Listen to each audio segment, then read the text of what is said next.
No Kings 3 here in LA is a perfect example of how we're all being propagandized without even realizing it. There's an ICE concentration camp in downtown LA, the MDC. It's our Whipple building, our Broadview. People, including children, are held inside without food or water for days. The men working in that building are sexually assaulting those being held. Women and children are brought in by bus in the middle of the night in their bathrobes and nightgowns. Let that sink in. Women and children are being pulled from their beds in the middle of the night. This has been happening in LA for 10 months. Hundreds of people planned on ending their No Kings March at the MDC. Before they got there, a small group of maybe 4 or 5 people smashed some concrete and started throwing pieces over the MDC fence and kicking the fence. People have protested peacefully for 10 months outside that building and not a single thing has changed. Not a single local official has ever stood outside that facility with us or tried to go inside.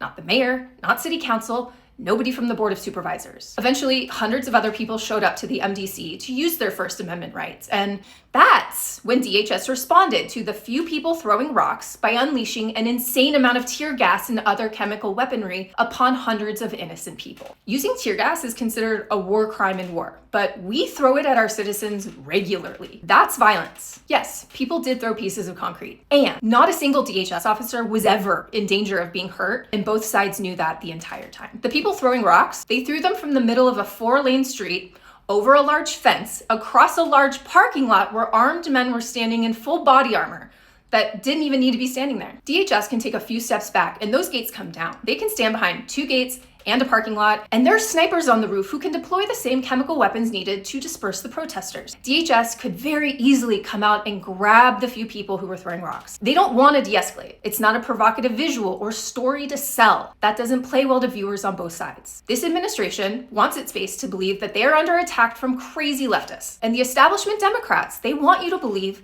that this violence the administration has unleashed can only be fought with more police. Both propaganda machines oppress the same people, and they help keep the same status quo in power. LAPD arrived and had everyone trapped by 5:36 p.m. They posted on socials at 5:30 that everyone had to leave the area and said we had 15 minutes to leave. I watched LAPD work with DHS and ICE. DHS deployed more tear gas in the middle of the street, splitting people. Then they came out from behind the fence, lined up along Alameda. We were surrounded on 3 sides by military. Nobody tried to hurt LAPD. No one even tried to disobey orders. They screamed, "Leave the area," and we asked how. They never answered our questions. News stories create a sense of who's good and who's bad before we read the facts. It's planted in your head to think that the people being arrested did something wrong. We didn't. Our civil rights were violated by LAPD, and we were gassed by our government. We are being propagandized every day. This is being done to us purposefully. But if we refuse to look at the truth or entertain a different perspective, other than the one we've been fed and conditioned to believe is the truth, then that is on us.